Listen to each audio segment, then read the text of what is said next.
सरकारचं शिष्टमंडळ सध्या जरांगेंच्या भेटीसाठी रवाना झालेलं आहे। आज सरकारचं शिष्टमंडळ मनोज जरांगेंची भेट घेणार आहे।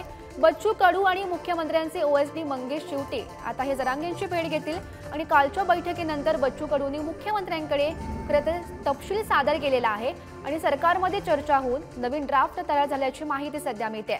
कच्चा ड्राफ्ट घेऊन शिष्टमंडळ सध्या जरांगेंची भेट सुद्धा घेणार आहे। तर महत्त्वाची बातमी आपण सध्या पाहतोय, सरकारचं शिष्टमंडळ आहे ते जरांगेंच्या भेटीसाठी रवाना झालेलं आहे आणि आज सरकारचं शिष्टमंडळ मनोज जरांगेंची भेट सुद्धा घेतील।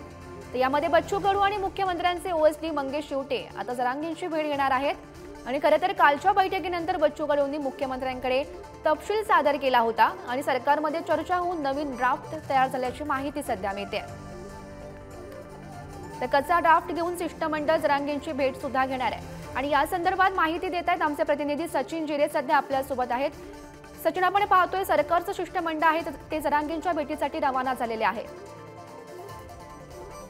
नक्कीच या ठिकाणी आपण काल पाहिलं होतं की बच्चू कडू यांनी भेट घेतली होती मनोज जरांगे पाटील यांच्या आंतरवाली सराटे या ठिकाणी जाऊन आणि त्या भेटीमध्ये त्या चर्चेदरम्यान मनोज जरांगे पाटील यांनी काही ड्राफ्ट हा लिहून दिला होता, जो मसुदा कडू यांनी आणला होता बच्चू कडू आमदार यांनी। तर त्या मसुद्यावरती काही करेक्शन मनोज जरांगे पाटील यांनी केलं होतं आणि त्या करेक्शन नंतर काही अपडेट त्या ठिकाणी दिली होती आणि ते घेऊन कडू जे मुंबईला गेले होते। त्यानंतर त्यांनी हे मुख्यमंत्र्यांना दाखवणार अशा पद्धतीची प्रतिक्रिया दिली होती। ती तिकडचं प्रक्रिया पूर्ण करून आता ते एक नवीन ड्राफ्ट घेऊन या ठिकाणी मनोज जरांगे पाटील यांच्या भेटीला येणार आहे अशी प्राथमिक माहिती आहे। त्यासाठी आता मुंबईवर कडू आणि मंगेश शिवटे जे मुख्यमंत्र्यांचे ओएसडी आहेत ते निघालेले आहेत आणि ते आता छत्रपती संभाजीनगरला येणार आहेत। त्यानंतर एक महत्त्वपूर्ण गोष्ट अशी सांगितली होती मनोज जरांगे पाटील यांनी की राज्यभरात 2 दिवसात विशेष मोहीम राबवा आणि कुणबी जातीचे प्रमाणपत्र या 2 दिवसांमध्ये ज्या ग्रामपंचायत सचिन, या सर्व घडामोडींवर असंच लक्ष ठेवून राहा। तुर्तास धन्यवाद दिलेल्या माहितीसाठी।